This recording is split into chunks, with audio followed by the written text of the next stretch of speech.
Thank you. We now look at the Interlucustrine region, and of course one would wonder which region was this. The Interlucustrine region of East Africa. That was the area that was located within the Great Lakes region of East Africa. And what are these Great Lakes region, the Great Lakes of East Africa? Victoria, George, Edward, and you get to know that the regions that were served by the Great Lakes of East Africa.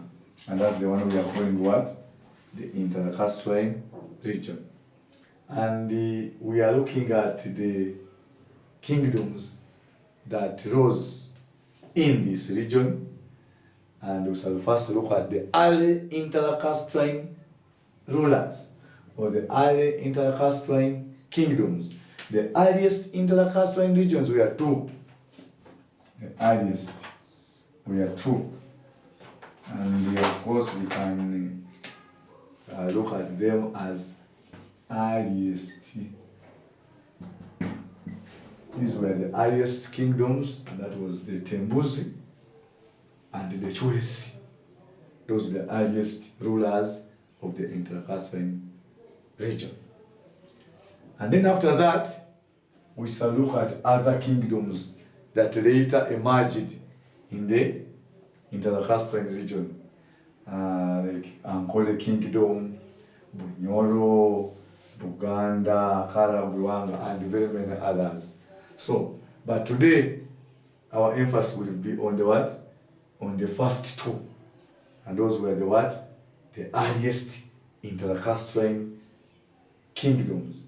The kingdom of the Tembuzi, or the Abatembuzi. And in Runyoro, Abatembuzi, those were the earliest.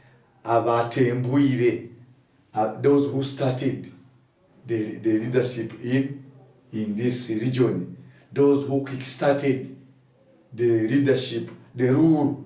That's why they are calling Kutembura, or Kutembura to begin. Those were the Abatembus. And they're the ones that were known as Abakama. They were known as Abakama. Those were the first kings, Abakama, Abatembuzi. Those who were the first to rule and inhabit the Interlucustrine region. They were the Tembus. And who were they? We have already seen that they were the first. But of course, the origins were not clear. Yes, origins of the Abatembus or the Abakama were not clear, because history has it that these people were a mystery. They were mythical. They were mythical. But of course, all we know that they established a very large empire, which was later taken over by the Chwes. And we are told that they had a series of rulers, yes, that succeeded one after another. And we are going to look at a series of those rulers, beginning from Baba,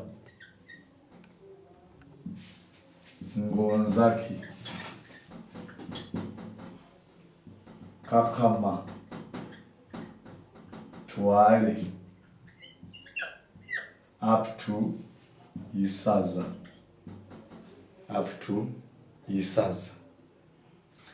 And after Isaza, we are also going to look at the caretaker of the kingdom, who was called Bukuku. So a series of rulers were seen, succession after another, from Baba, Ngonzaki, Kakamatwale, and Isaza. Isaza was the last Tembuzi ruler.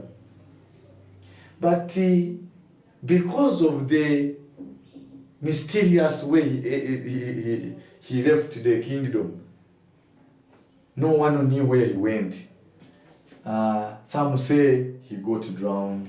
Some say he went underground following the cow which got lost. So because of that kind of confusion, the kingdom was left with a power vacuum. There was no leader in the area. So temporarily, the Tembuzi decided to appoint another ruler to caretake after the demise of Isaza. And Bukuku now became the new ruler of the Tembuzi. But we cannot credit Bukuku. We cannot call him the last Tembuzi ruler. Why? Because this Isaza did not appoint the successor. Neither did he leave power voluntarily.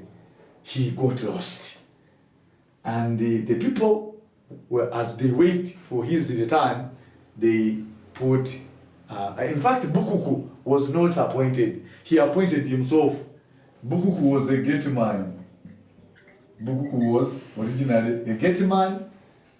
But because of his authority at the gate, he used it to become the new ruler.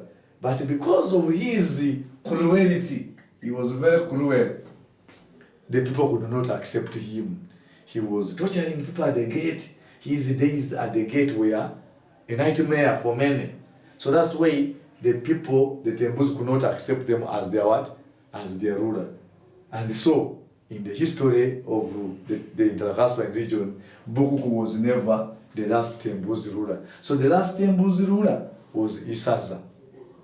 And as we shall see later, Isaza will have an impact on the rise of the Chwezi, because the Chwezi founder, that is Karubumbi, Ndahura Karubumbi, was the grandson of Isaza. Meaning, the rise of the Chwezi dynasty had a correlation with the Tembuzi, because of the founder who was Isaza. It is also said that because Isaza was not contented, he still kept on trying to come back. He had unfinished business in the Tembuzi kingdom. So he kept coming back, trying to find his way back underground, hitting this and that, and it is said that that is what causes an earthquake.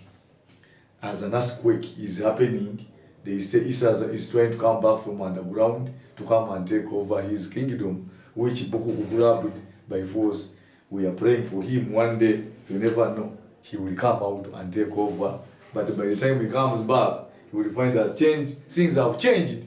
That is another mystery surrounding the Tembuzi kingdom. So that's the origin of the Tembuzi empire, and which was the first ever in the Interlucustrine region. Thank you so much. So we come to the end of the first Tembuzi administration, which was spearheaded by Abachi Abatembuzi. So that one knocks off the first one. The second one was the one of the what? Of the Chwezi. We said we shall look at the first two, and then we shall go to other kingdoms. So the first one is done.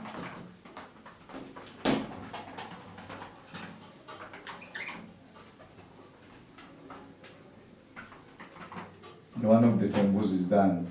Now the one that follows is the one of the Chwezi. And we are going to look at the origins. The origin of the Chwezi are also not clear. What does that one mean? still mythical, or debatable. Yes, debatable. Still in debate. We are still debating who these people, the origin of these people. But of course, what is known is that they are said to have come from the Ethiopian highlands. That's where they are said to have come from. They were tall, brown, with sharp eyes. Yes, they were tall, brown, with sharp eyes. Those were the Jews. Related to the Tutsi, the Hima. Related to the Tutsi or Hima. Others call them Greeks. Others call them Greeks. Egyptians, or Portuguese, or even Ethiopians. So you can see they were known by very many names. The Chwezi were demigods. They were known as demigods, and of course they say they performed miracles.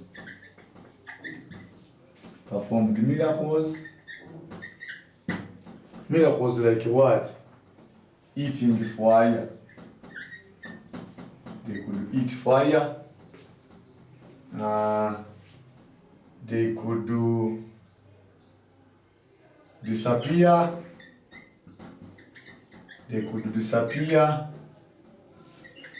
And even appear. They disappear and appear. Those were the miracles they performed. Never died. They never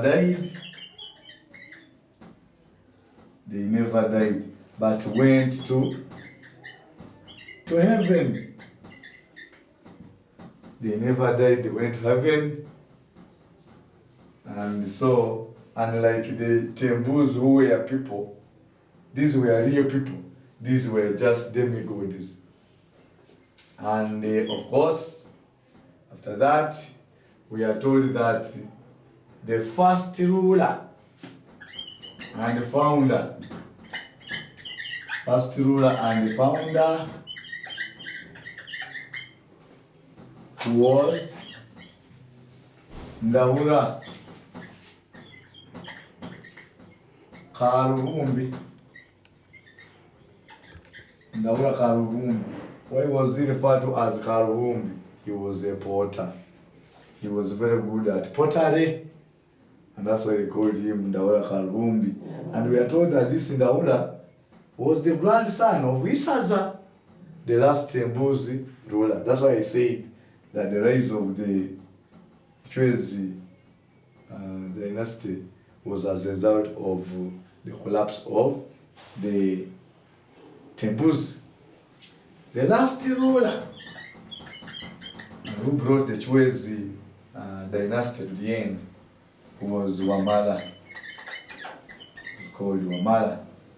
This was the last ruler, and with Wamala, the Chwezi dynasty had come to an end. So, it came to an end by around 1500 AD, and this was a very mysterious incident that occurred on that ways, and that was the arrival of the Luo. Arrival of the Luo.